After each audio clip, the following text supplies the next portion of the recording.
I am famously known in the entertainment industry as a doting older brother, yet, on a family reality show, my twin sister exposed my true colors. I refused to eat the food she picked for me and wouldn't drink the water she offered. After the show ended, I was criticized on social media and gradually faded from the spotlight, but no one knew I am dead. My own sister disfigured my face and threw me into the sea, where I drowned to death. I was reborn on the day of the show's recording, in front of everyone. I ate the shrimp my sister had placed in my bowl, then fell to the ground and could not get up. My dear sister, it's your turn this time. The seawater was icy cold, and the intense pain still lingered. Opening my eyes, I was reborn back to the day of the program recording. Knock, knock, knock. The door was knocked, just like in my previous life. Before I could even respond, the door was pushed open. My mother entered with a dark expression on her face. She questioned me sharply. Xin, did you take the diamond necklace I brought back yesterday? The air fell silent. I didn't say a word, just stared straight at Xin behind my mother. She avoided my gaze, a hint of smugness I hadn't noticed before appearing on her pale face. Xin and I are fraternal twins. We have been worlds apart since birth. I take after our father. While she resembles our mother, I am in good health, but she suffers from a severe congenital heart condition. From a young age, I have always been obedient to her. Whatever she wanted, I would do my utmost to bring it to her. Xin has a weak heart and has been bedridden for years. My parents once disliked her for being sickly and refused to see her. I carefully concealed it, afraid she would be heartbroken to outsiders. My parents were reluctant to mention Xin. It was also me who repeatedly emphasized that the Xin family still had a second daughter. After reaching adulthood, my parents wanted to give up on her, cutting off her treatment and surgeries. It was only after I knelt and pleaded for mercy that her life was spared, but I never expected. The sister I thought was pure and lovely in my heart turned out to be a demon in human skin. At first, when I was kidnapped, Xin never showed up. It's just that the person who called her kept tormenting me. Sulfuric acid was splashed on my face to disfigure me, and my tendons in my hands and feet were severed to prevent escape. It wasn't until I was on the brink of death that she finally appeared. I struggled to ask her why she had done this to me. Xin eyes were filled with madness. Sister, when you stole the love that mom and dad had for me, didn't you feel even a hint of guilt? At that moment, I felt it clearly. Xin hated me. Seeing that I no longer struggled, she found it boring and had someone throw me into the sea. The icy seawater was bone-chilling, my heart filled with hatred,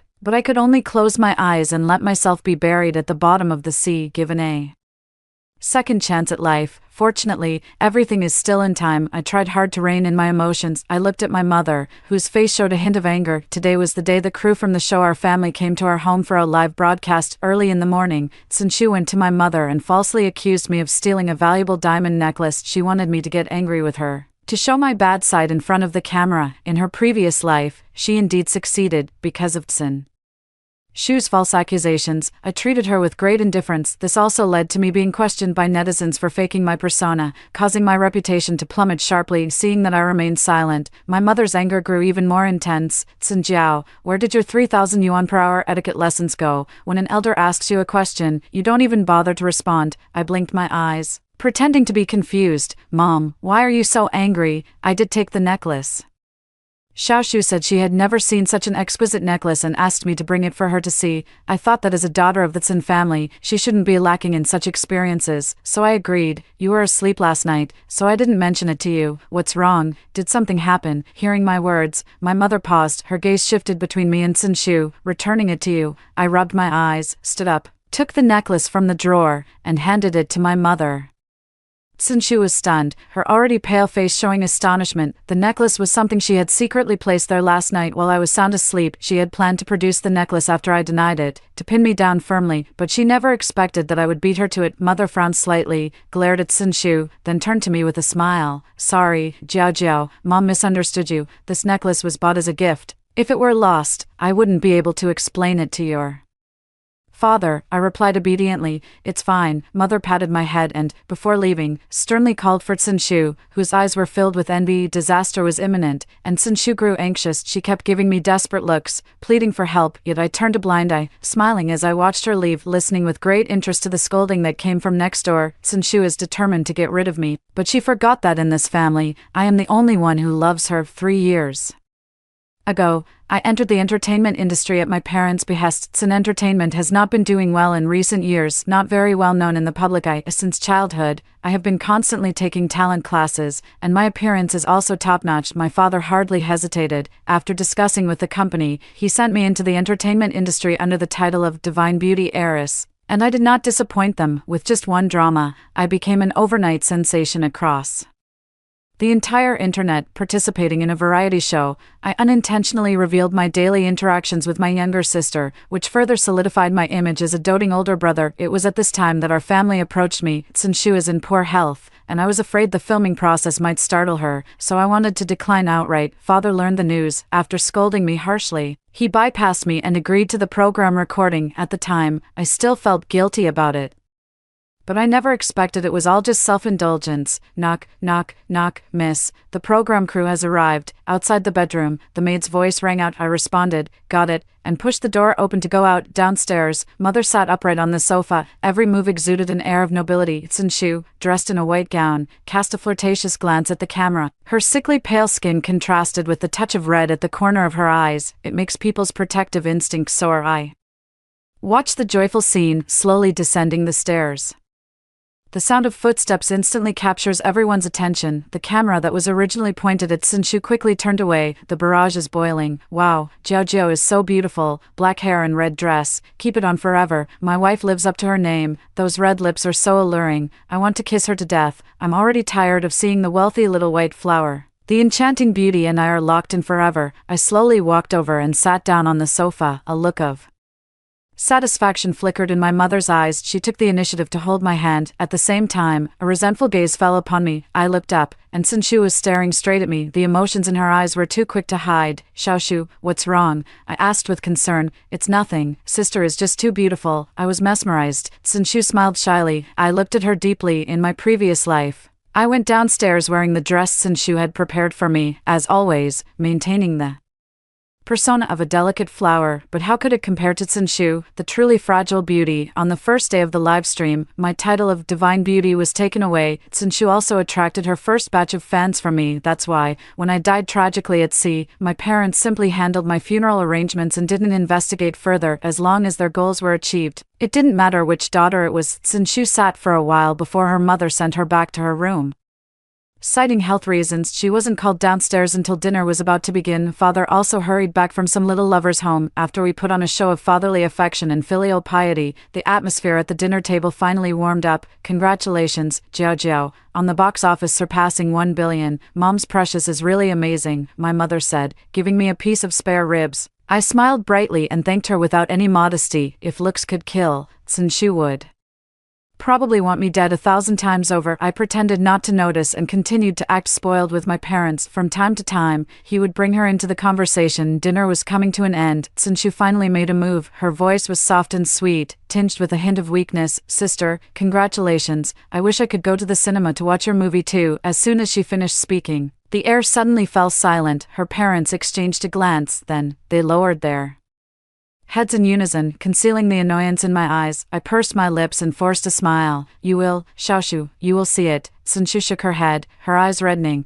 Thank you for comforting me, sister. I'm sorry for ruining the mood. How could you say that? Xiaoshu, we're family, so don't talk like that. I gently stroked her face, my eyes filled with affection. Sinshu took the opportunity to nuzzle against my palm. Then she picked up a piece of shrimp and placed it in my bowl. Sister, eat. I was taken aback for a moment. Okay, but I didn't move. Sinshu was secretly delighted, trying hard to hide her excitement. Sister, why aren't you eating? You're not really mad at me, are you? I have a complicated expression on my face. Holding the chopsticks, she hesitated for a long time and the atmosphere grew strange once again. The parents, unaware of what was happening, remained silent. Seeing that I hadn't moved for a long time, the smile on Sinshu's face was replaced by disappointment. She cautiously extended her chopsticks, wanting to pick up the shrimp meat, but I was one step faster than her. I swallowed the shrimp meat with a stiff upper lip. Xiaoshu, sister has eaten. I forced a smile at the corner of my mouth. Sinshu was stunned. After my earlier groundwork, she had thought victory was assured. She was about to speak, but was interrupted by a startled cry in front of the kitchen door.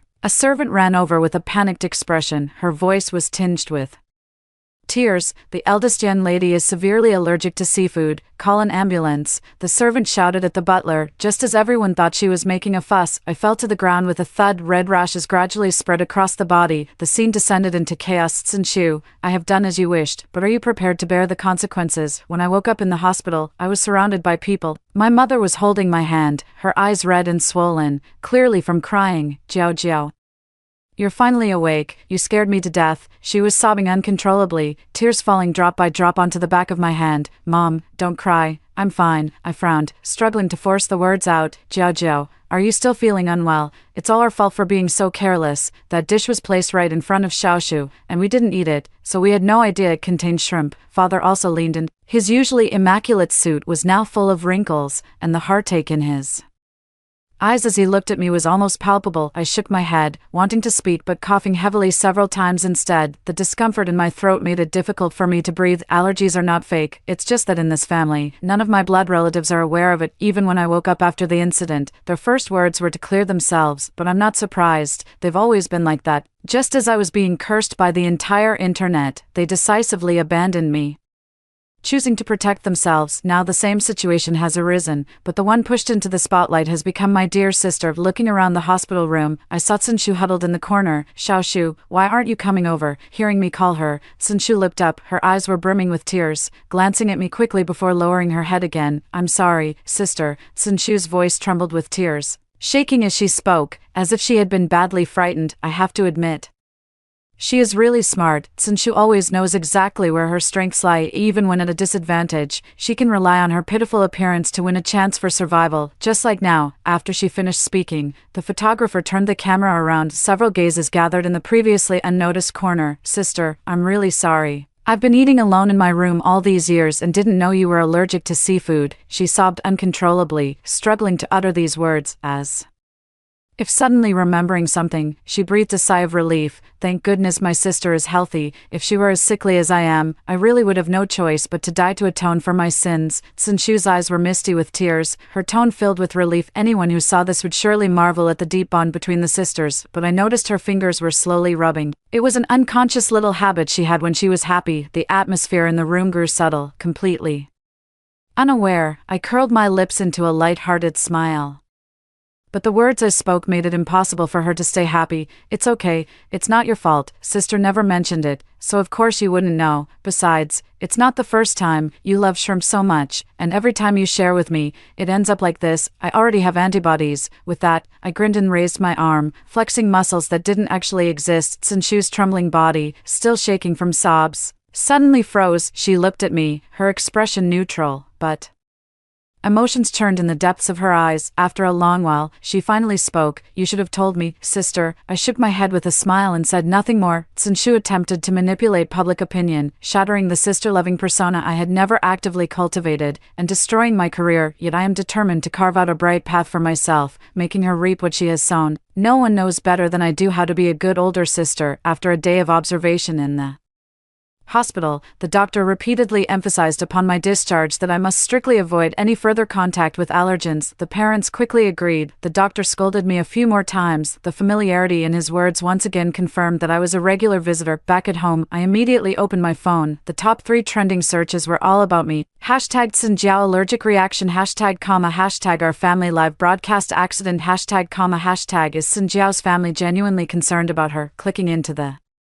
final entry, the comments section is filled with heated discussions. Honestly, what true affection can you expect from wealthy families? I don't think there's a single decent person in this family. My dear Jiao is so warm-hearted. She explained so much just to keep her sister from feeling guilty. I'm allergic to apples, but taking a bite won't cause any serious harm. Yet, my family always makes a big fuss about it. In comparison, what kind of people the Tsin family are is quite clear, isn't it?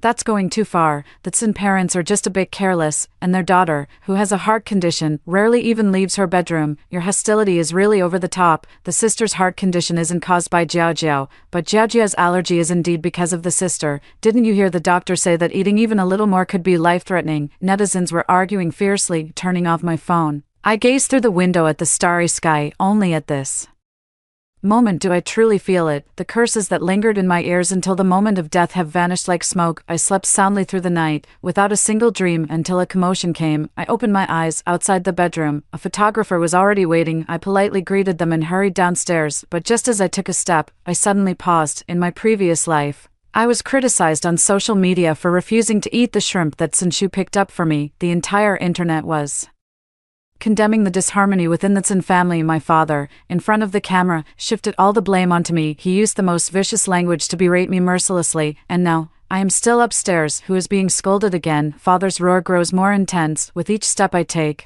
the sound becomes clearer. Dad, what's wrong? I walked over to my father's side, upon seeing the person he was arguing with. My expression froze for a moment before returning to normal. Father snorted coldly. You'll have to ask what madness has possessed the young Master Lin, coming to my Tsin family to cause trouble so early in the morning. I followed their gaze. In J City, the only family that could rival the Tsin family was the Lin family. Of course, it's not about strength, but about shamelessness. The Tsin family has sinister intentions, relying on their daughter to make a living. The Lin family uses dirty tactics, selling their son to make a fortune. The person arguing with my father right now is none other than the youngest son of the Lin family, Lin Zhouting. He is also Tsin Shu's accomplice. She kills, he paves the way, and the two of them work together seamlessly. My gaze drifted downward, finally settling on their intertwined hands. To an outsider, the scene might look like a couple caught eloping. Hearing his father's words, Lin Zhouting showed no sign of backing down. Me, going crazy? What kind of madness am I showing? If all you see is Tsin Jiao, then what's wrong with me taking Xiao Shu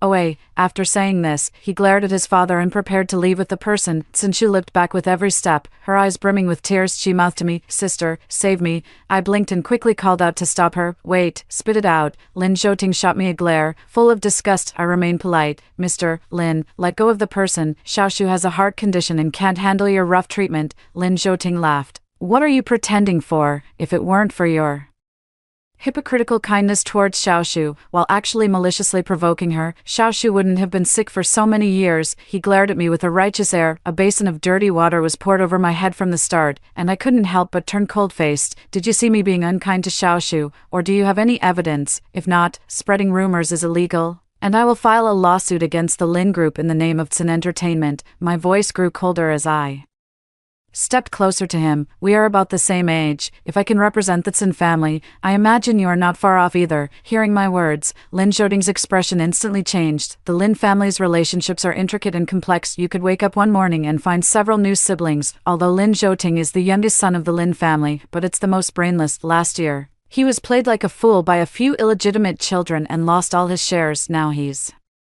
basically an empty shell working for others. My words undoubtedly hit him right where it hurts. "Tsin Jiao, he was furious, just opening his mouth when I interrupted him again. Moreover, if you want to take someone away, shouldn't you ask Xiao Shu if she even wants to go with you? Stop being so full of yourself." I crossed my arms and smiled disdainfully. Tsin Shu brought people over today to make a scene. Undoubtedly, she just wanted to attract attention and deepen the impression netizens have of her. Otherwise, if she had stayed in her room all along, when would she have had the chance to show her face? Not to mention attracting fans and taking my place. No one would believe Lin Zhouting's words, but it is a seed. As long as I take one wrong step, it will break through the soil and become a sharp sword pointed at me. In that case, why should I be the villain? If Tsin Shu doesn't want to leave, then she should speak up and refuse herself. Lin Zhouting turned his head, his eyes lighting up as he looked at Tsin Shu. "Xiao Shu, tell her. Do you want to come with me?" The air grew quiet. Tsin Shu lowered her head. From my angle, I could just catch a glimpse of her fierce expression, tinged with hatred. After a long while, she spoke softly. "No." Lin Zhou was stunned. Tsin Shu repeated once more, "No, I won't go with you." Taking advantage of the chance to speak, Tsin Shu turned her back to the camera and subtly blinked. Lin Zhouting understood, clenching his fist tightly. I stood by, letting out a mocking laugh. Unable to save face, he snorted coldly and stormed off in anger. The farce came to an end. The father was trembling with anger, sitting down and unable to help muttering to himself, "Where on earth did this kid hear such rumors? Coming here to cause a scene early in the morning. It really ruins the appetite." The mother, concerned, gently patted his back to soothe him. Hearing this, the corner of my mouth curved upward, as if I were talking to myself. "Going crazy? It looks more like he's here to back someone up. If he didn't have confidence, how could he have the nerve to put on such a show of grievance and injustice?" As the words fell, the gazes of everyone present converged in one direction. Tsin Shu stood frozen in place, her expression stiff and at a loss. I curled my lips into a smile. "My dear sister, are you sweating from nervousness? Xiao Shu, what on earth is going on? Do you even know that crazy kid or not?" Father slammed the table. Tsin Shu was startled. "Dad, She hesitated, unsure how to respond. for a moment, in front of the camera, admitting it would surely invite gossip, but if you don't admit it, it just doesn't make sense. After all, a normal girl wouldn't have remained silent like she did just now when a stranger grabbed her hand. After a long while, Sinshu's voice trembled. I'm sorry. I didn't expect him to turn out like this. I swear, I never said anything bad about you. Her tone was resolute. Her parents looked at her with cold faces, their eyes devoid of any trust. She looked at me again. Sister, please believe me. Sinshu did not reveal where she first met Lin Zhouting, just feebly making excuses. Her tear-filled eyes looked at me with a plea. His face was as pale as a sheet of paper. I was about to speak, but she collapsed straight to the ground. The scene instantly erupted into chaos. Xiaoshu. I frowned in surprise and quickly ran forward. Sinshu was clutching her chest in pain, her lips turning purple. Her forehead was covered in blood, likely from hitting the edge of the sofa when she fell. Sister, please believe me. In a short time, Sinshu's voice grew weak and feeble. I quickly fetched the emergency medicine and fed it to her, then nodded. I believe you, sister. Hearing my reply, Sinshu smiled, rested for a moment, and then returned to her room with my support. Watch her lie down. Our group retreated. I was walking at the back, just about to close the door. Sinshu suddenly spoke. Her voice was very soft, and she looked straight at me. Sister, you've changed a lot lately. The motion of closing the door paused. Through the gap, Sinshu and I locked eyes. She lifted the corner of her lips, smiling innocently. Is that so? I replied softly. People always change, but don't worry, no matter how much I change, you will always be my sister. Sinshu was slightly stunned, a flicker of hatred appearing in her eyes as she whispered softly, Sister is so kind. I smiled and said nothing more. Sinshu had long gone mad. Day after day, she yearned for love, waited for love, and in the end, turned love into an obsession buried deep in her heart. Yet, how could she not know her parents' true nature? It was nothing more than self-deception. Closing the door, I turned and headed downstairs, performing the daily life of a wealthy family with parents, putting on a forced smile. The live stream room had already heated up and boiled over when Lin Zhouting left. The barrage was filled with a variety of opinions, each making their own case. I've truly lived long enough to see this. The Lin family is directly avoiding trouble. If the CEO is this foolish, their products can't be much better either. My sister is so strange. Since she knows her, why doesn't she say a word? If she had explained clearly from the beginning, things wouldn't have gotten so ugly. Jiajiao is so cool. Protecting her sister so fiercely is really enviable.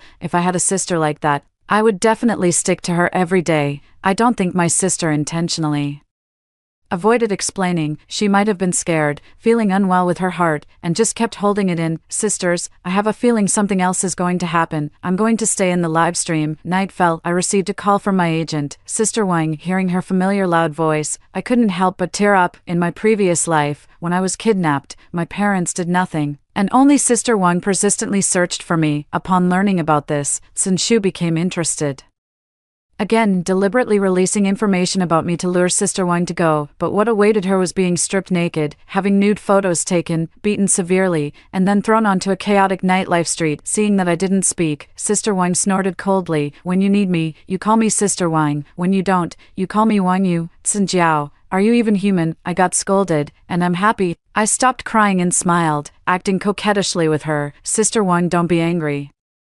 I was blind. Half a month ago, Sister Wang reminded me that Sinshu wasn't as innocent as she seemed. I thought she was deliberately provoking me, so I had a big argument with her and said many hurtful things. I won't bother with you. I'll make time tomorrow. I've already contacted Lin Shuizhu. My eyes immediately lit up. All right, see you tomorrow then. After hanging up the phone, I was wide awake. Lin Zhouting's appearance served as a wake-up call for me. If I don't get rid of him, Shu will eventually make a comeback. In the afternoon, I sent a message to Sister Wang, let her contact Lin Shuizhu on my behalf. If Sinshu can find help, naturally, I can too. When it comes to the two most famous people in the Lin family, one is the foolish Lin Zhouting, and the other is undoubtedly the formidable Lin Shuizhu. Although she is an illegitimate daughter, her abilities are exceptional. As the eldest sister, she joined the Lin group in her teens and has many supporters on the board. However, because she is not favored by her father, she remains a vice president to this day. Although Lin Zhouting appears to be an empty shell on the surface, he has the backing of his father behind the scenes. Otherwise, with his arrogant way of doing things, he would have been ordered to step down long ago. Lin Shuizhu agreed to cooperate with me. It might not be a bad idea to help myself find a way out. Get in the car. At the entrance of the Tsin family villa, Sister Wang executed a stylish drift and came to a sharp stop. I got up this morning and asked the program team for leave. The reason given was that the project I was going out to shoot required confidentiality. The program team thought I had landed a major production script and readily let me go. The restaurant was booked by Lin Shuaju. It offered excellent privacy. When I pushed the door open, someone was already waiting at the table. She got straight to the point. "Miss Sun, I never thought the day would come when you'd seek to collaborate with me." I raised an eyebrow. "What do you mean by that?" Lin Shuaju smiled.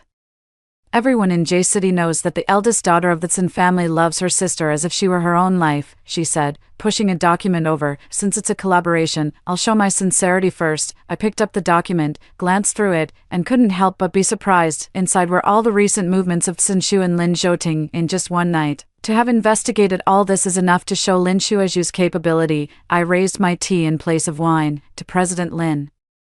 Lin Shuaju raised her cup. "No need to be so formal, but I would also like to ask Miss Sun to give me a straight answer. How confident are you?" I looked at her, curling my lips, and spoke word by word. "Until death do us part." Since her heart attack, Sinshu has become much more subdued. She stays in her room all day, not even stepping out the door, but today was an exception. I went downstairs to have breakfast on my own initiative. I felt suspicious until my mother revealed at the dinner table that she would attend a charity banquet tomorrow night. Only then did I realize it seems she came for this matter, just as I expected. As soon as mother finished speaking, Sinshu began to ask, "Mom, can I go too?" The machine was filming, and the mother's expression changed slightly. "You're not in good health, so it's better not to go. If something happens at the banquet, how could I go on living?" The mother touched her head. Her words filled with affection for her daughter. Sinshu was momentarily stunned, then her eyes instantly reddened. She pursed her lips and lowered her head in disappointment. "Mom, I'll take care of myself." Since she refused to relent, her mother grew increasingly impatient, but there was nothing she could do. "Then let's go together." Upon hearing this, Sinshu immediately became happy. She pulled her mother's arm and acted coquettishly. I watched from the side, lost in thought. Going to great lengths for an unimportant dinner party, even going so far as to confront her mother in public. What exactly is Sinshu trying to do? My confusion didn't last long. The dinner was about to begin, and our family arrived fashionably late. Mr. Sun had always preferred making a grand entrance, using it to assert his status. The business elite naturally looked down on such behavior, but they would never show it on the surface. But today, as soon as I stepped into the banquet hall, subtle gazes from the crowd seemed to converge on us. Even the young lady who usually doesn't get along with me wore an expression of anticipation for the drama. I keenly sensed that something was off. After telling my parents, I wanted to find a quiet place to call Sister Wang. Just as I took a step, Sinshu beside me grabbed my arm. "Sister, the banquet is about to start. It wouldn't be appropriate for you to leave now." She looked completely innocent and harmless. My heart suddenly sank. Glancing at the camera behind me, I had an idea. "Xiaoshu, the banquet is important, but our show is still airing. We can't keep the staff standing the whole time." I patted her hand and gestured toward the back with my head. Sinshu looked over and saw the staff carrying equipment for filming. She tugged at the corner of her lips. "Sister, I'll go. I've never been to this kind of occasion before, and I don't know many people, unlike you, who handles major banquets with ease. You can stay by Mom and Dad's side and still have something to say." Sinshu showed no intention of backing down. The more she tried to stop me, the more it proved she was up to something. Looking at her, I couldn't help but chuckle. I decided to stop beating around the bush with her. "Xiaoshu, you don't know anyone here. How are you going to arrange the seating? This kind of banquet isn't something where you can just grab a waiter and add a chair." Hearing my words, Sinshu's smile froze on her face. The hand gripping my arm tightened with a bit more force. A stinging sensation came, and I subtly pulled my hand away from hers. "Xiaoshu, be good. Your sister will be back soon. Take care of yourself." With that, I turned and walked away, leaving Sinshu standing there alone, stunned. Since she's no longer pretending, why should I hold back and act like I don't understand her sarcasm? The White Lotus tactic of pretending to praise others while putting yourself down. If you keep playing this game, it gets boring. WTF, what's going on? It feels like the sisters are about to fight. Don't joke around. Upstairs, all I see is Jiao doting on her sister. Oh my god, go check Weibo. Sun Jiao's messy private life has been exposed. Her reputation is ruined. Is this really true or not? Sun Jiao seems gentle and doesn't look like that kind of person. Seats were arranged for the staff. I was burning with anxiety and hurried to the bathroom. Just as I was about to call Sister Wang, I realized my phone was offline. I closed my eyes. Suddenly, I remembered that in the afternoon, Sinshu had gone to my room to try on the dress. It seems that was when she made her move. We can only take it one step at a time. I took a deep breath, pushed the door open, and was about to step out, but then, the indistinct voices of a man and a woman drifted over. Gold medicine benefits 500,000. The conversation continues. I lower my gaze and glance at the golden gown I'm wearing, then, I carefully take off my high heels. Quietly, I walked to the bathroom door. Outside was a long corridor with no cover. I stealthily peeked out. I only saw a hand, passing a small medicine bottle to the waitress. The man hurried away. I put on my shoes, and the sound of my heels tapping against the floor was especially noticeable in the empty hallway. The waitress seemed visibly flustered when she saw me. Miss Mistson, I raised an eyebrow. Do you know me? She stumbled over her words, extremely nervous. I'm a fan of Mistson. I was so angry I laughed, about to expose her, but someone beat me to it. Coincidentally, me too. Then tell me, what is Mistson's support color? Following the voice, Lin Xueju was seen wearing a red halter dress, leaning lazily against the wall. She looked so carefree and casual, not at all like someone approaching 30. The waitress was drenched in sweat. Purple. Lin Xueju clicked her tongue in annoyance. That's wrong. It's gold. As soon as she finished speaking, the waitress realized she had been exposed and tried to run away. I reacted quickly, grabbing her by the hair, dragging her into the restroom. In the cramped cubicle, Lin Xueju and I stood, while the waitress was pressed by me to sit on the toilet. The scene looked strange no matter how you viewed it. Lin Xueju retrieved the medicine bottle from her. She took a photo and sent it to her subordinates for investigation. Soon, there was a reply looking at the message from the other side. Mr. Lin, it's an imported aphrodisiac. The place of origin hasn't been traced yet, but its potency is likely several times stronger than other drugs on the market. I felt a chill run through my entire body. If I had taken this medicine without knowing, the consequences would likely have been even more severe than in my previous life. Lin Xueju also darkened her expression, swiftly knocked the waitress unconscious, and then called someone to handle the situation. I looked at her in surprise. She smiled. I studied martial arts when I was young. I gave a thumbs up. Impressive. Hey, didn't you say you weren't coming? While waiting, I suddenly remembered that I had sent her a message yesterday. Lin Xueju patted her forehead. Right.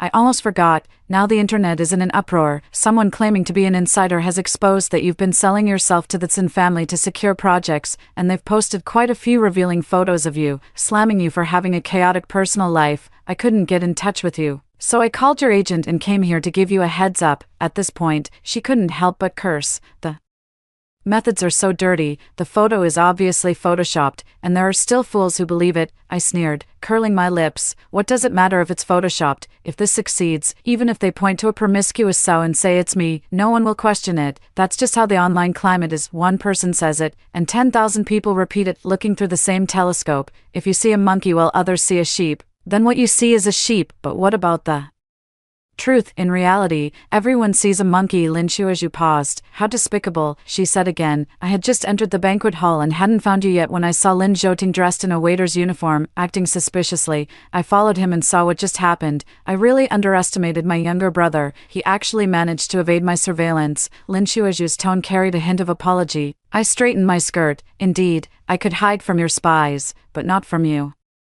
President Lin truly has an eagle eye, I teased softly, and Lin Xueju laughed, playfully reaching out to hit me. All right, time to get down to business. I leaned close to Lin Xueju's ear, whispered a few words, then we went our separate ways, looking at the medicine bottle in hand. I curled my lips into a smile. Such a wonderful thing. Using it on me would be such a waste. By the time I returned to my seat, the host's speech had already ended. Tsin Shu's eyes were filled with suspicion. Sis, why did it take you so long to come back? Where did you go? I pinched her cheek. I ran into an old friend, and she insisted on chatting with me for a bit. What's wrong? Were you getting impatient? Tsin Shu pouted. It's uncomfortable for me to be alone after you leave. I curled my lips. Then stay with me for a while. Tsin Shu's face lit up with joy. Great, since you want to watch me fall into the abyss with your own eyes, then don't blame the abyss for dragging you down with it. Charity galas are largely the same. After the donation process, it was time for the celebrities to exchange pleasantries. On ordinary days, the Tsin family's home could hardly be described as bustling with visitors, but it was certainly never short of a steady stream of callers. But now,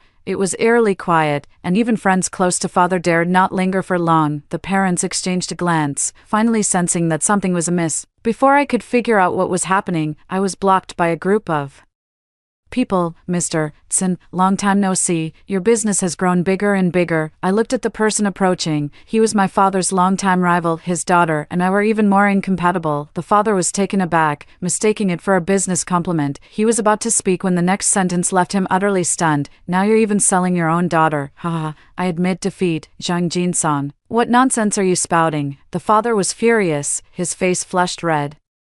Afraid that gossip might affect his career, Uncle Tsin, my dad wasn't talking nonsense. How can it be called nonsense when it's something known all over the world? Zhang Haiyan said with a smile, but her words were extremely malicious. I frowned and looked at her coldly. You're talking nonsense without fear of twisting your tongue, big star. Remember to go back and admire your stunning figure. The Zhang father and daughter burst into another round of mocking laughter, then patted their bottoms and left. I was trembling with anger. How could they spread such rumors? Enough, shut up right now. Tears welled up in my eyes, and I felt extremely wrong, but my father sternly rebuked me, cutting off my words. He lost face here today, can't find the culprit, so he takes it out on me. I'm not surprised, but that doesn't mean netizens won't be. How could Tsin's dad be like this, when his daughter was slandered with rumors? His first reaction was actually to blame his own daughter. Maybe he knows something we don't. I feel so sorry for Jiao Jiao. I could tell from that allergy incident. These parents are really hard to judge. Realizing the camera was still rolling, the mother gently nudged her furious father. He also realized it was inappropriate. Just as he was about to make amends, I let out a humph and ran away directly. Tsinshu was still pretending to be the good person. I'm going to see my sister. The banquet was bustling with people, and the photographer didn't keep up. I found a corner to sit down, and Tsinshu caught up with me, offering gentle comfort. Sister, don't be angry. When we get back, I'll make Dad apologize to you. She waved her fist, her adorable expression seemingly genuinely indignant on my behalf. I shed 2 tears and complained to her, then I waved to the waitress and ordered 2 glasses of champagne. Looking at the familiar face, I subtly curled the corner of my lips. I deliberately turned my head to wipe away tears, missing the moment she sprinkled powder into the glass, drained the champagne in one gulp. Soon after, my face flushed red, and I started complaining about feeling unwell. Tsinshu laughed. Sister, you're drunk. Go upstairs and rest. With that, she struggled to help me up. The journey was smooth and unobstructed, taking us directly to the top floor. Tsinshu took the room key out of her bag. Once inside, she threw me onto the sofa and began panting heavily herself. From childhood to adulthood, this was one of the few intense exercises she had ever done. Naturally, she found it a bit overwhelming. With my eyes closed, I kept muttering about the heat. Tsinshu finally revealed her true colors at this moment. She pinched my face, as if examining it for a moment. Sister, I hope you'll like the big gift I sent. With those words, she turned and walked away. At the door, however, slammed shut from the outside with a bang. Tsinshu grew anxious, pounding on the door with force. I slowly opened my eyes. Anything you give me, I'm sure to like. Hearing my voice, Tsinshu turned around as if she had seen a ghost, her voice trembling as she asked, "How did you?" Looking at her, my mood lifted considerably. Why am I not dizzy? Why am I fine? Why hasn't the love potion taken effect yet? Which one do you want to ask? I'll tell you everything, sister. Hearing my words, Tsinshu understood everything. Her face turned cold. You're messing with me. I smiled. Yeah, messing with you. Open the door. I want to go downstairs. Tsinshu, like a willful child, kicked the wall to vent her anger. She commanded me as naturally as she usually acted coquettishly with me. I raised the corners of my mouth. Sister, you are so naive. I straightened my back and clapped my hands. The 8 strong men prepared by Tsinshu were thrown out. Following at the end were Lin Shuizhu, along with Lin Zhouting, who was tightly bound. What do you want to do? Sister, I was wrong. Please let me go. Realizing the danger, Tsinshu began to plead for mercy, but nothing in this world comes that easily. Don't worry, I care about you. I'll take these 8 and leave just 1 for you. I pointed at Lin Zhouting at that moment. His veins were bulging, and his clothes were torn to shreds by his own hands. If it weren't for the ropes binding him, he would have probably already lunged at someone. I watched with great interest, thinking that whoever bought the medicine should be the one to take it. Tsinshu was terrified, tears streaming uncontrollably down her face. Sister, please, I promise I'll be obedient from now on. Don't do this to me, please, she cried loudly, even mustering the courage to kneel before me. Looking at her, I felt a pang of discomfort in my heart. There was a time when I, too, knelt at Tsinshu's feet, begging for mercy. I pleaded with her to spare me, to spare Sister Wang. Is it useful? The response I received was nothing but punch after punch, kick after kick. Unfortunately, she was sick and couldn't withstand the beating. Otherwise, if she died, there would be no Way to play anymore. I pinched her face and slowly spoke. Xiaoshu, the wheel of fortune turns, and it should be your turn now. When my parents found me, I was chatting with Lin Shuizhu. Seeing them arrive, I curled my lips, still mad.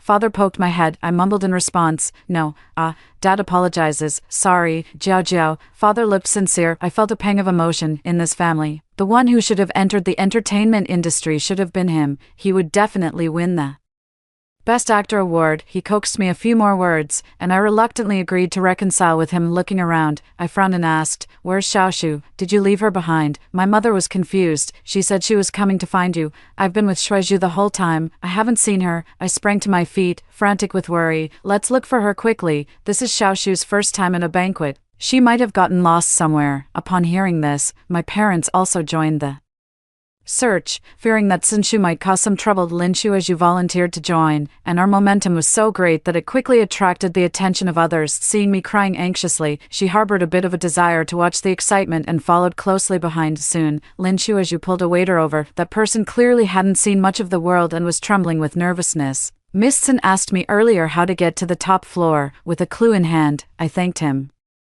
repeatedly, then I hurriedly made my way toward the top floor, but the moment the elevator doors opened, I was completely petrified. My eyes were filled with utter surprise. Weren't these two in the room? Looking at Sinshu's torn clothes scattered all over the floor, I understand in my heart. It seems that Sinshu wanted to run, but was caught by Lin Zhouting, who was under the influence of the drug, and was dealt with on the spot. The people behind were already crowded, and seeing me not moving, they pushed me directly. Caught off guard, I fell to the ground. In the corridor, the scene I had blocked became clearly visible to everyone. Two naked bodies were intertwined in various positions. The camera captured it for only a second before the live stream was shut down, and by then, I had already lunged forward like a madman, frantically pounding on Lin Zhouting, slapping him while digging at him with high heels. It took the parents a long time to react. They quickly pushed the person back into the elevator, trying to prevent the news from spreading, but it was already too late. That night, the video of Sinshu and Lin Zhouting went viral across the entire internet. In the circles of J-City, it became a topic known to everyone, but that's all for later. Upon returning home,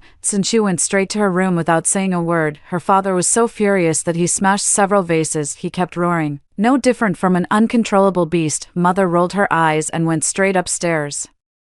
Without the camera, this happy family instantly fell apart. After a night of fermentation, #Sinshu Lin Zhouting this hashtag shot to the top of the trending list. Without hesitation, I immediately reported it to the police. Lin Zhouting is a repeat offender, spoiled by his father to the point of lawlessness, having done every kind of evil deed. I'll sue him for rape, and I'll win every time. The police quickly filed a case, and Lin Zhouting was arrested, to prevent netizens from forgetting about it. I deliberately went live to cry and complain, reminding them of the progress of the case. The Lin family's market value plummeted significantly due to this turmoil. Lin Shuizhu remained calm and composed, waiting until the old-timers on the board begged her for help before stepping in to turn the tide. Lin's father was struggling to protect himself and had no time to worry about his son. The girls who had been harmed by Lin Zhouting testified in court one by one. In the end, Lin Zhouting was sentenced to life imprisonment without the possibility of parole for raping multiple young girls, causing one death and one disability. I told Sinshu the news, but she remained silent as before. That night, however, she slit her wrists in her room. When I received the news that Sinshu had woken up, I was sitting on the guest sofa in my father's office, and he pointed to the person beside him and introduced him to me. "Jiao Jiao, this is your younger brother. From now on, you must support him well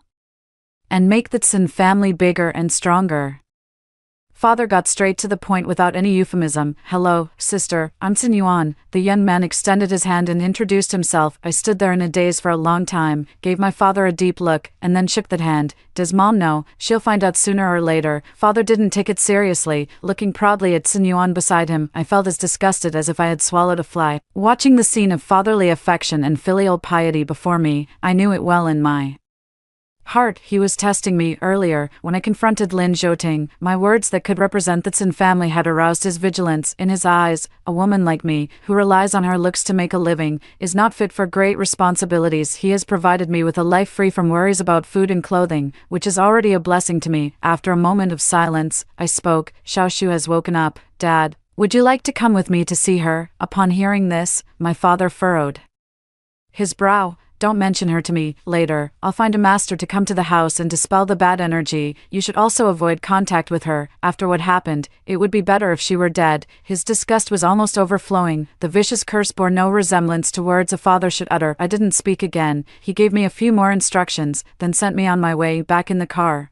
I didn't move in the underground parking lot. Not long after, the passenger door was pulled open. Sun Yuan was panting heavily, looking like he had run down. I handed him a bottle of water. Let's get started as soon as possible. Sun Yuan nodded. Sis, that old man trusts me completely. In less than half a month, I guarantee you'll hear good news. I couldn't help but laugh out loud, looking at Sun Yuan's delicate profile. I couldn't help but feel a surge of emotions. Sun Yuan is only 23 this year, but he has already served as an assistant to his father for 2 years. In my previous life, after I died, Sun Yuan came to power and boldly severed the foundation his father had built over decades. It was only then that everyone realized this business prodigy was actually the illegitimate son of the Sun family. In his early years, Sun's father was accustomed to using sweet talk to deceive young women. Date for a while, and when you get tired of it, just break up. Sun Yuan's mother suffered greatly from this. After giving birth to the child, she could no longer find any trace of Sun's father, yet she still deeply believed in the lies he had fabricated. 3 years ago, Sun Yuan's mother died of depression. After many twists and turns, Sun Yuan finally found his biological father. Hatred began to sprout anew. He wanted to bring down Sun's father to avenge his mother. What a coincidence. So do I. After being reborn, I contacted Sun Yuan at the first opportunity. After several exchanges, he let down his guard and became useful to me. Watching Sun Yuan's retreating figure, I silently clenched my fist. Perpetrators, bystanders, I won't let a single one of them get away. Leaving the Sun family, I went to the hospital to visit Sun Shu. Ever since she woke up, she has been staring blankly out the window. Following her gaze, I saw my newly released advertisement. I signaled the caregiver to leave and sat down in the visitor's chair, quietly peeling an apple. You win. After a long while, Sun Shu spoke. Her voice was hoarse, with a sinister tone that sent chills down one's spine. You must be quite pleased with yourself for driving me to this point. I chuckled softly. Sister, what are you talking about? How could it be me who forced you? Wasn't this all something you stubbornly pursued, even when it seemed impossible? Sun Shu glared at me fiercely. She was filled with anger in her heart. Lin Zhou had stopped, and her last hope was shattered. Now, unable to even seek death and being monitored by me, her mindset had long since collapsed. She suddenly began to scream hysterically. Sun Jiao, aren't you afraid of retribution? I am your own sister. How can you be so cruel? Why are you treating me like this? I leisurely finished eating the apple. I looked at her without any emotion and said, Karma comes full circle. Have you ever considered that what you're experiencing now is retribution? Sun Shu was stunned. It seemed she understood what I meant, yet also seemed not to. I spoke again. You blame me for stealing our parents' affection, but how could you not see me kneeling and pleading with them on your behalf? How can you not see the 20 years I've spent taking care of you day in and day out? Who is the truly heartless one? I tried hard to suppress my emotions, but my voice still trembled uncontrollably. Having lived 2 lifetimes, I still don't understand. Why am I the one who is hated? Sun Shu stared at me blankly, tears falling silently. She laughed hysterically. Ha ha. Sun Jiao, you don't understand. You don't understand that feeling. From childhood to adulthood, I never celebrated a birthday. If I wanted a greeting, I had to wait from dawn till dusk. Even the servants would unconsciously ignore me. To the outside world, no one even knew that Sun family had a younger daughter. My existence was deliberately erased, like a rat in the gutter. I could only cling to life. But you are the pride of heaven, praised by everyone. You think you're being kind to me, telling me about all the nonsense happening outside, bringing back the things you've grown tired of playing with, but I don't care for it at all. I don't want to hear it, and I don't want any of it. Your charity has always made me sick. Sun Shu's hair was disheveled. The wound on her wrist had reopened and was oozing blood, making her look like a complete madwoman. Listening to her so-called suffering, I couldn't help but laugh, feeling sick, yet never refusing. You really are pathetic. After saying that, I stood up, looking down at her from above. Don't worry, it's just about having our parents' love all to myself. If you can't earn it yourself, I'll help you. Since you have a weak heart, you should just live in the hospital from now on. I will dismiss the caregiver and have Mom and Dad come take care of you. No need to thank me. With those words, I left without looking back. Sun Shu only remembers her own suffering, but I forgot. I bought her a separate cake on countless dark nights and sang happy birthday to her outside. The ward stood 2 rows of men in black. I gave the order coldly, keep an eye on her. Yes, evil people need to be dealt with by evil people. I won't let Sinshu die. That would be too easy for her. I'll treat her illness and perform surgery on her. I want her to live well, to fully experience the world as if enduring the harsh cold of October. 1 month later, Sin's entertainment officially changed hands. Mr. Sin seemed to have aged 10 years. Seeing me appear behind Sun Yuan, he looked as if he wanted to tear me apart. I waved at him with a bright smile. Then have someone take him to the hospital. Sun Yuan is capable and ambitious, and I believe that Sin family will rise to great heights under his leadership. Although our family was banned for filming explicit scenes, it did not prevent me from becoming the biggest beneficiary. Not only did I gain millions of followers, but I also successfully transformed my image with that red dress for a time. One major production after another came my way. I publicly revealed the title of Goddess Heiress. In the days that followed, I am the hottest leading lady on a beach of a certain island. I am wearing a swimsuit, comfortably lying on a chair sunbathing, with the director's shot of cut. The filming is considered finished. Back at the hotel, Sister One grumbles as she helps me pack my luggage. I picked up my phone, and a new message popped up. I tapped on it. It was a video sent by the nurse. You bitch. How dare you be picky when I'm feeding you? Slap. Hurry up and eat. In the scene, the mother no longer looked as dignified as before, her withered yellow hair casually tied at the back of her head. Sinshu ran and jumped around frantically, and her mother slapped her directly. The two instantly began to wrestle, while the father stood to the side, watching quietly. I paused for a moment before replying, no need to record videos anymore, just keep an eye on them. After sending the message, I slowly walked over to the floor-to-ceiling window, gazing at the azure sea in the distance. I felt an immense sense of relief. A sudden roar came from behind. Tsinjiao, if you keep looking, I'll throw you down. Hurry up, we're going to be late for the film festival. Turning around, Sister Wang was pushing 3 suitcases alone, her movements comical. I chuckled to myself, snapped a photo, and quickly caught up. Coming. After hearing the first story above, what are your thoughts? Feel free to share your opinions in the comments section. Next, there is another similar story.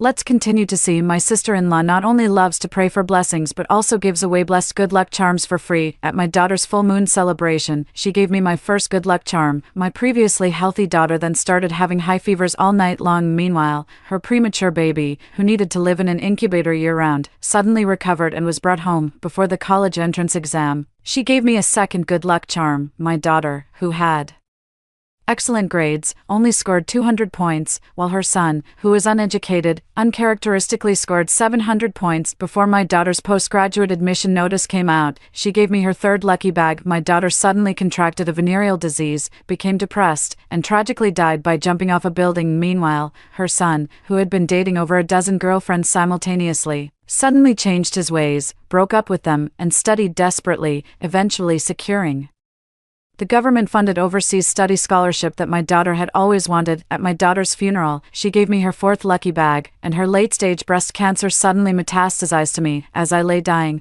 I clearly heard her say thank you and gently closed my eyes for me. When I opened my eyes again, I was back to the day my sister-in-law gave me the good luck charm. Sarah, this is a blessed good luck charm I just got back from the temple. It took me a lot of effort. If it weren't for Mia's full moon celebration, I wouldn't even bear to take it out. Something wrapped in talisman paper was unexpectedly thrust into my hand. I looked up sharply to see my sister-in-law standing before me. Her lips were curved in a smile, but there was no mirth in her eyes. My hand stung where her fingernails had poked me. After looking down at what she had given me, I realized I had been reborn. My daughter's crying instantly brought me back to my senses. Today is my daughter's full moon banquet, and my sister-in-law brought a good luck charm, supposedly blessed at a temple, as a full moon gift. The charm felt heavy in my hand, with words embroidered in gold thread, and inside was a blood-red bead that gave me an indescribable sense of unease. In my previous life, my sister-in-law gave me 4 such charms, and my daughters and my lives were gradually plundered by her and her son. The first time was at my daughter's full moon banquet. My perfectly healthy daughter suddenly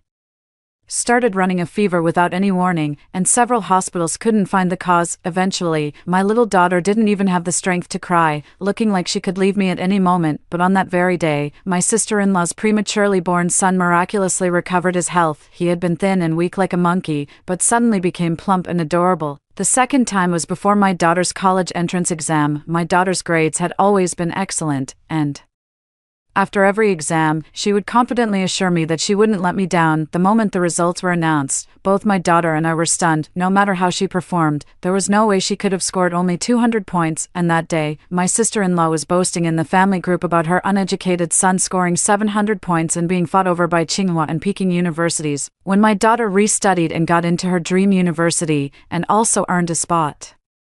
For postgraduate recommendation through her own efforts, my sister-in-law sent a third lucky bag. While I was at work, I was suddenly notified by the police that my daughter had committed suicide by jumping off a building. When I rushed to the scene, I saw my daughter's unrecognizable body. Everyone else pointed at the daughter's corpse. This is the woman who got a dirty disease. That day I saw her body was covered in red, swollen, pus-filled sores. So disgusting. This kind of person deserves to die. Why is she still competing with us for a spot in the graduate program? It was that day that my sister-in-law's philandering son settled down and took the study abroad qualification that should have belonged to my daughter. I numbly arranged my daughter's funeral, and on the day of the burial, I received the last lucky bag. Mia is gone. You need to take good care of yourself too. Seeing you like this now, my heart aches. After taking this lucky bag, I inexplicably started experiencing chest pain and heart palpitations. Upon examination at the hospital, it turned out to be advanced breast cancer. Meanwhile, my sister-in-law, who had previously been diagnosed with breast cancer, threw a grand banquet, claiming her prayers had moved heaven and her advanced cancer had miraculously healed. My health deteriorated, and soon I was admitted to the intensive care unit. My mother-in-law thought the treatment was expensive, so she directly pulled my husband away, leaving me unable to move. In the hospital, the second before I took my last breath, my sister-in-law appeared at the hospital, her tone laced with sarcasm. Thank you, you and your daughter, for paving the way and warding off disaster for me and my son. Recalling the tragic experiences of my previous life, my hands trembled uncontrollably, and the lucky charm instantly fell to the ground. My sister-in-law immediately picked up the lucky bag and glared at me. Sarah, what do you mean by this? Are you saying the gift I gave you is worthless? My sister-in-law's voice was loud and sharp. My mother-in-law heard it and immediately rushed over. Your sister-in-law kindly prayed for your good-for-nothing daughter, and you're still being picky, because I gave birth to a daughter and my sister-in-law gave birth to a son. My mother-in-law always unconditionally favored my sister-in-law. My husband, Bob, also walked over and looked at me with disdain. Stop making a scene. Aren't you embarrassed, watching their united front? I couldn't help but sneer inwardly. Bob's family didn't have much money to begin with. If it weren't for my family, they'd still be crammed into a dry toilet in the countryside, and now they're actually ashamed of me. I took a deep breath, suppressing the overwhelming hatred in my heart, and looked up again, smiling at my sister-in-law. How could I dislike such a thoughtful gift from you? My sister-in-law nodded and put the lucky bag back into my hand. Then you must keep it safe this time. This lucky bag has been blessed and is very effective. It will definitely bless our Mia to grow up healthy and strong. After speaking, she gave her daughter in the cradle a meaningful look and curved her lips. Seeing me accept the lucky bag, my sister-in-law turned and left contentedly. I found an excuse to slip out of the banquet hall and took a taxi to the hospital's testing facility. An hour later, the test results came out. There was nothing wrong with the lucky bag. It hadn't been contaminated with any viruses or pathogens, so why did my daughter and I suffer those terrible things in my previous life? I thought about it and concluded that the lucky bag itself must have some medically unexplainable issues. Last life, I hung this lucky bag on Mia as per my sister-in-law's request. That night, Mia suffered from vomiting, diarrhea, and a high fever all night long. Recalling how my daughter almost left me in my previous life, while their family joyfully went to pick up my sister-in-law's son, my heart ached with anger, since my sister-in-law liked having her son steal my daughter's life. Then in this life, I will certainly fulfill her wish. My best friend Linda has recently been cultivating her mind and body at a temple in the suburbs, and I asked her to get me a good luck charm that looked the same on the outside but had red beads inside. After receiving it, I carefully compared the two good luck charms and could barely tell the difference. I tucked the new good luck charm into my bag, then took the one my sister-in-law gave me for a stroll outside the banquet hall to find it a home. After everything was taken care of, I returned to the banquet hall and tied the good luck charm to my daughter. As dinner began, the daughter was brought out to receive blessings from the guests. My sister-in-law held her daughter, her face beaming with a wide smile. She's truly a lovable child. To outsiders, the child seemed as if she were her own. Then she announced with a grin, "Today's a good day. I'm also planning to bring my boy back home." My sister-in-law seemed very excited, but I was even more excited than her to see her meet her biological son today. After the banquet, Bob drove my mother-in-law and me home. I was resting with my eyes closed when I was suddenly awakened by crying. My sleeping daughter suddenly started crying. I touched her forehead, and it was frighteningly hot. Bob turned his head impatiently. "What now?" You mother and daughter never give anyone a moment's peace. My mother-in-law also spat and cursed. Cry, cry, cry, this child isn't likable in the slightest. We might as well bring Harry back. Harry was my sister-in-law's son. My mother-in-law always wanted to bring him back to raise herself, but he was in poor health and had to stay in the hospital every day. I clenched my fists in anger, but still spoke gently. Can we take Mia to the hospital first? I see her forehead is a bit. The sudden ringing of the phone interrupted me. My mother-in-law answered the phone and immediately beamed with joy, patting Bob's shoulder. We're going to pick up your nephew. Your sister-in-law said your nephew's illness is cured, and he's doing great now, because my sister-in-law thought the hospitals in the city were too expensive. Harry's hospital was in a town, which would take several hours to get to from here. When I suggested we take Mia to the city hospital first, my mother-in-law pursed her lips sarcastically. You must be rich. Always going to the expensive hospitals. Your daughter is truly precious. Bob is a mama's boy, completely indecisive, and just left me and a crying Mia by the roadside. You're rich anyway, just take a taxi yourself. I was pampered by my family since childhood and naturally have a bad temper. Many men couldn't stand me, only Bob endured my beatings and scoldings without complaint. Now it seems he was only after my family's money, completely changing after we got married. That car of his was even bought by my dad, yet now he's abandoned my daughter and me by the roadside. I adjusted my emotions and used my phone to call a taxi to the city hospital. At my repeated insistence, the hospital gave me a comprehensive examination. I stayed at the hospital all night, never leaving her side. The next day, the results came back. Mia just had a slight fever from catching a chill at the banquet. Otherwise, she was perfectly fine. Upon hearing the doctor's diagnosis, my tense nerves finally relaxed. Mia's fever had already subsided, so I held her and took a taxi home. As soon as I reached the door, I heard my sister-in-law's laughter. Exactly. I told you praying would work, didn't I? Look at my son. He's as strong as an ox now. What sickness? My son was just premature. He wasn't really sick. Look, isn't he perfectly fine now? The moment I walked in, I saw a crowd of people in the living room. My mother-in-law was beaming, holding the baby in her arms, while my sister-in-law stood by, chatting with the neighbors. Seeing me enter, my mother-in-law immediately dropped her smile and snorted coldly. The money waster is back. How much did you spend on the doctor this time? If you ask me, you should learn from your sister-in-law and go pray for blessings, instead of wasting all this money. I looked at Harry in my mother-in-law's arms. He was constantly wiggling his body and sticking his tongue out. I curled my lips and sincerely praised. This child is so energetic. He's clearly destined for great things. My sister-in-law, hearing my praise, smiled even more brightly. That's right. My son isn't like your daughter. He'll definitely bring glory to our old Chin family. My mother-in-law even took off the gold bracelet I bought her and handed it to my sister-in-law. Well said. My grandson will only have the best formula from now on. I watched the harmonious mother-in-law and daughter-in-law, and couldn't help but sneer inwardly. Her grandson might not even be able to drink formula. In the following days, I fed my daughter the vitamin supplements prescribed by the hospital. Every day my sister-in-law saw it and scoffed. What's the use of vitamins? You might as well learn from me and pray for blessings. With that, she carried her son and went from house to house, letting everyone know that her son was now healthy. Look, my son is already teething. How can you be an ordinary child? The sister-in-law pried Harry's mouth open and boasted. Even when Harry bit her finger and left a tooth mark, the sister-in-law praised him for being strong and powerful. Even a few days later, Harry was already able to crawl on the ground. My sister-in-law immediately posted many videos on the design platform. A genius child favored by God, who understands? He's so tiny but already teething and crawling. In contrast, my daughter's cries were barely audible. Bob looked at Harry enviously, pouting. I told you you're too thin. Only a woman with a full figure like your sister-in-law can give birth to such a healthy child. Not only are you scrawny, but even the child you bore is so lifeless. I glanced at him, said nothing, and continued to feed my daughter. A few days later, my sister-in-law was knocking incessantly at my door early in the morning. As soon as I opened the door, I saw her face covered in bloodstains. I looked at my sister-in-law in confusion. Sister-in-law, what happened to you? Did you get into a fight with someone? She didn't answer my question. Instead, she barged directly into my room. My sister-in-law walked to the crib and pulled open the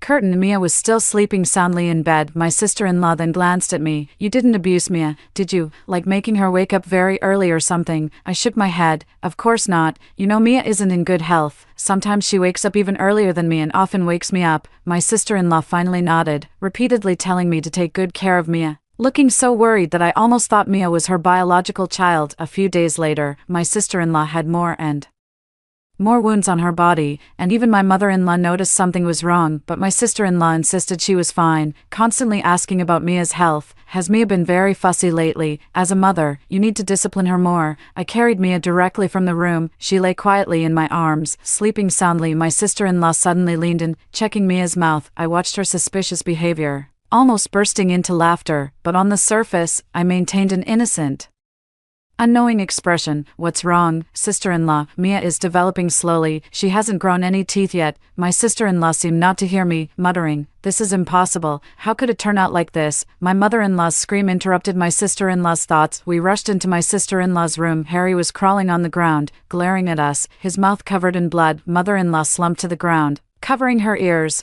blood dripping from between her fingers onto the floor. When mother-in-law saw sister-in-law enter, she became furious. "This is the good son you raised. I wanted to hold him, and he actually bit me." Just then, a dog barked outside, and Harry also let out a woof. Sister-in-law immediately rushed over and opened the door. It was the old doorman from the complex, delivering shopping vouchers from the property management. He had a large yellow dog on a leash, and around the dog's neck was a bright red lucky bag. My sister-in-law turned, her face ashen, and glared at me, asking through gritted teeth, "Why is the lucky bag I gave Mia around the dog's neck?" My sister-in-law stared at me fiercely, as if she wanted to tear me apart and devour me. I looked at my sister-in-law, bewildered, and innocently said, "Sister-in-law, didn't you teach me to cultivate good karma? This yellow dog follows the old man, guarding the peace of our community. I just wanted it to share in some good fortune, so I gave it the lucky bag." My sister-in-law looked at Harry, who had crawled out of the house with blood all over his mouth, and then understood everything. She angrily pointed at me and started lecturing me. "This lucky bag was for you. How could you give it to someone else? Giving away your good fortune to others will accumulate bad karma.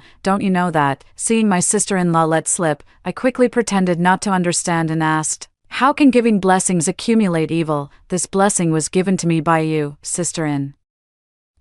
My sister-in-law was stumped by my question and froze for a moment, then softened her tone. "It's not because this lucky bag was specifically for Mia. Of course, I'd be sad if you gave it away. Listen to your sister-in-law and get the lucky bag back." I shook my head and refused. "You know how puppies love to run around everywhere. What if it picks up bacteria? Mia's health isn't good to begin with. Stop talking nonsense." My sister-in-law suddenly interrupted me impatiently, reaching out to pull the lucky bag off the big yellow dog. At that moment, the big yellow dog suddenly went wild and bit my sister-in-law's hand, and Harry also suddenly jumped up from the ground and bit her other hand. My sister-in-law screamed in pain, and the scene became chaotic for a moment. Inside the house, my mother-in-law was wailing. Outside the door, the old man was pulling the yellow dog, Bob was pulling Harry, and my sister-in-law's hands were bloody and mangled. I stood by with Mia in my arms, enjoying the peaceful moment. Finally, the gatekeeper pulled the yellow dog away, and my sister-in-law knelt on the ground, crying her heart out. Bob rubbed his furrowed brow, muttering impatiently, "What is all this about?" He looked at me standing nearby and immediately got angry again. "Are you dead? What are you standing there for? Aren't you going to help?" I widened my innocent eyes and held up Mia. "Honey, I don't have a free hand. Do you want Mia to be woken up too, thinking of another child's crying?" Bob became even more impatient and could only resign himself to calling the hospital first to explain the situation. Perhaps because the yellow dog was startled, Harry was still howling. There was nothing Bob could do but lock him in an iron cage. My sister-in-law saw it and sat on the ground throwing a tantrum. "How can you lock my son in an iron cage? Then I'll bring your son out to be next to you." My sister-in-law was silenced by Bob's roar, and seeing Harry with his gaping maw in the cage, her arrogance immediately deflated.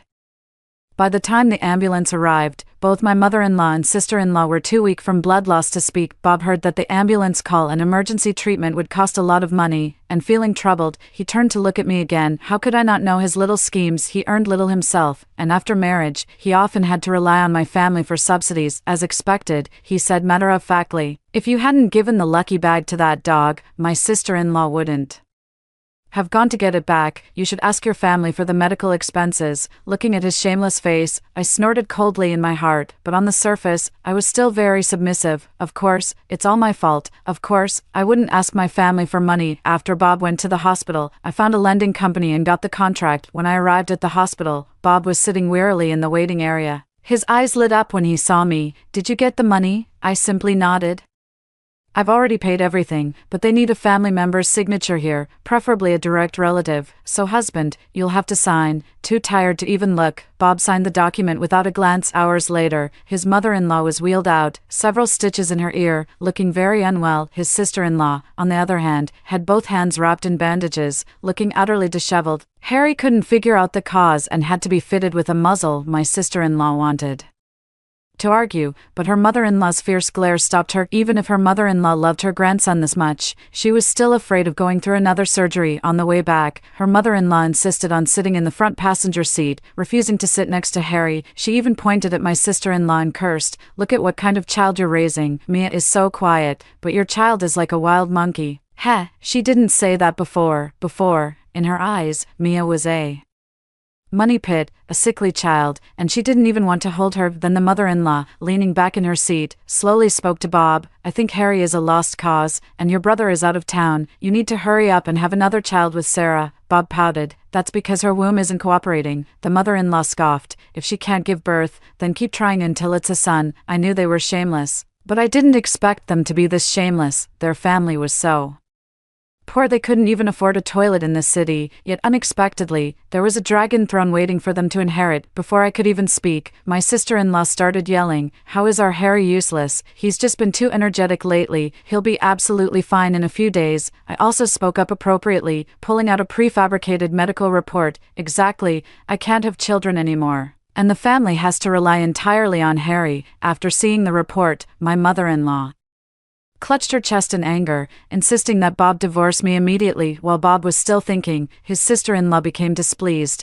"Don't we already have Harry at home? And even if Bob finds another, she might not be as good as Sarah." I didn't want to stay, but my sister-in-law insisted on keeping me. Since she wanted to trade lives, I would let her trade to her heart's content. So I looked at my mother-in-law ingratiatingly, handing her a bank card. "There's about $1 million in this card.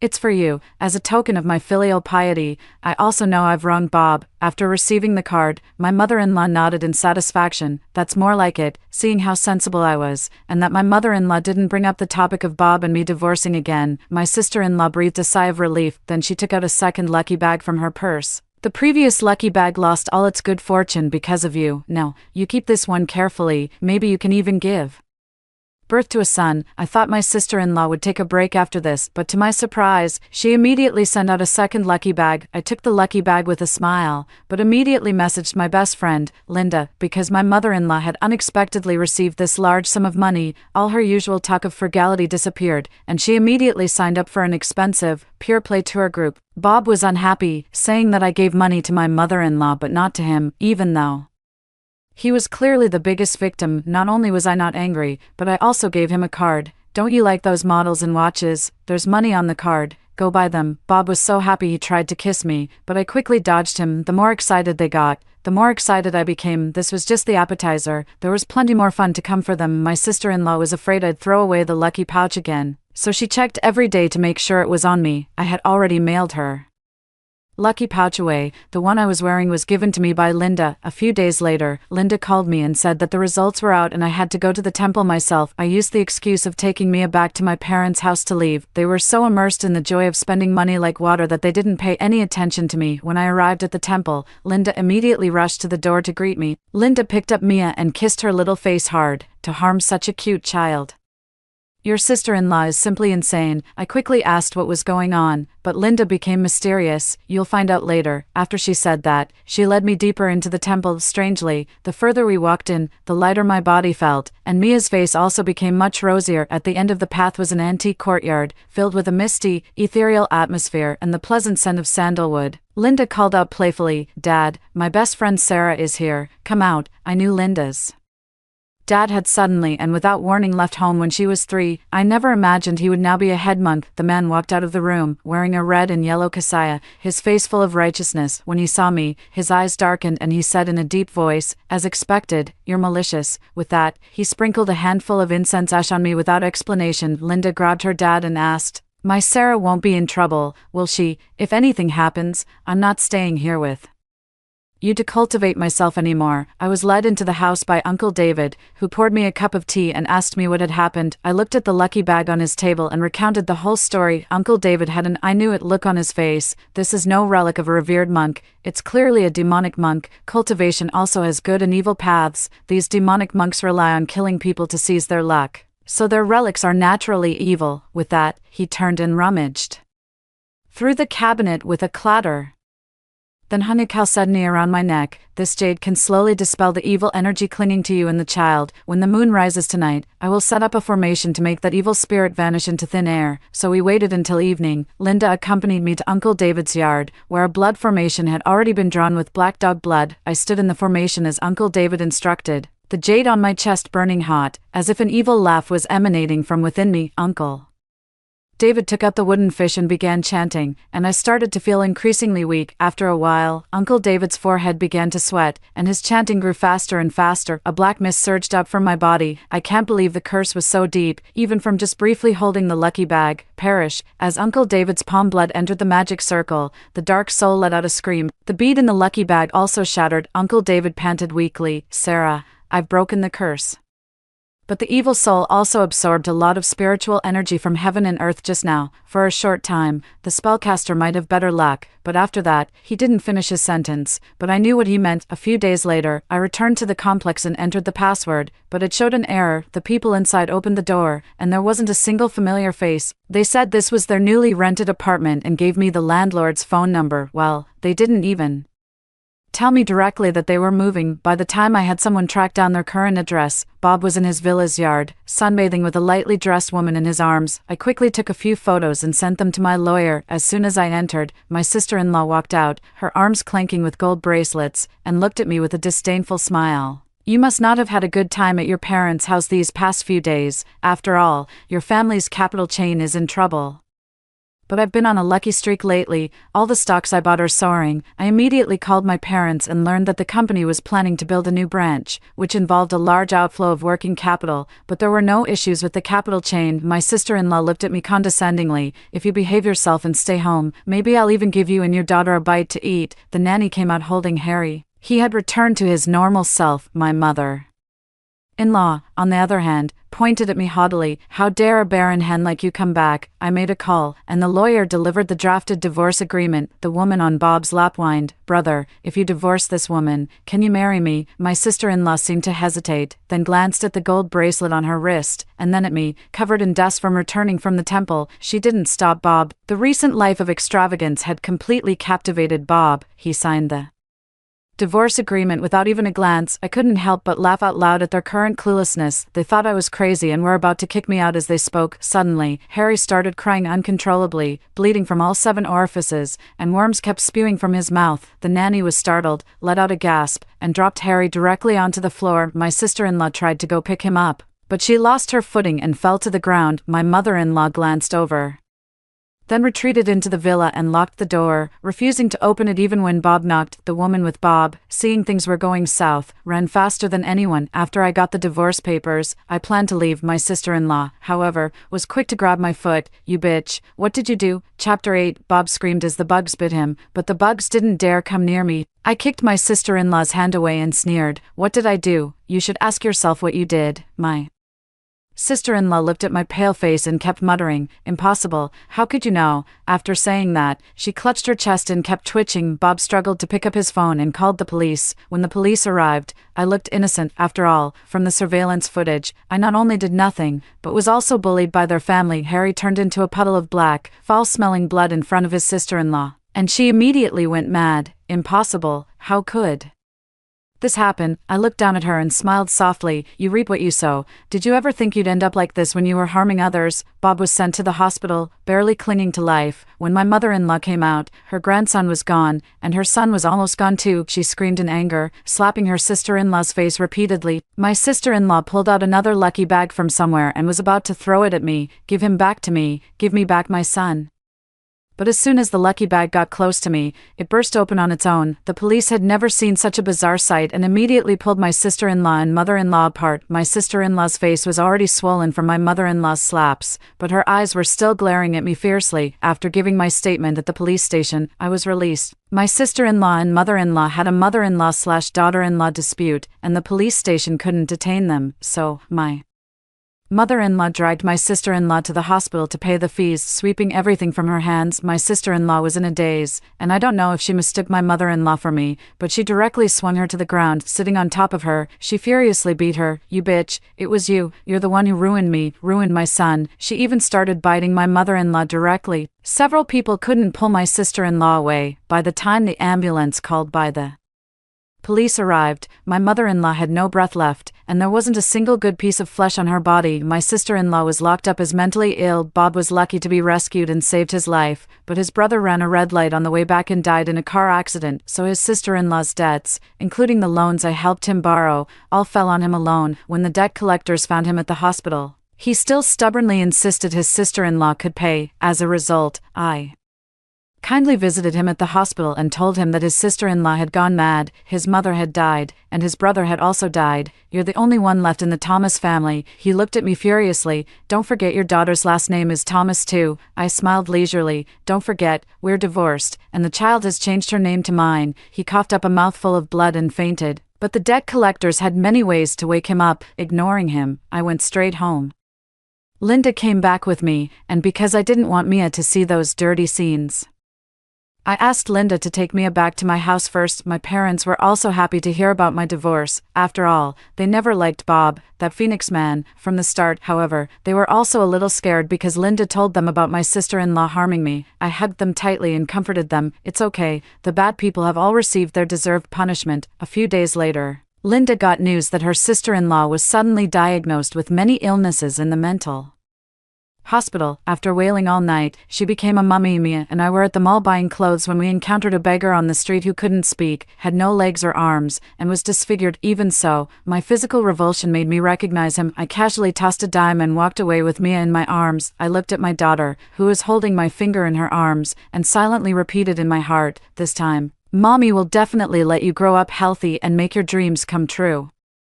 After hearing the two stories above, what are your thoughts? Feel free to share your opinions in the comments section. Looking forward to hearing from you. If you liked this story, don't forget to like it, share it, and subscribe to my channel. See you next time.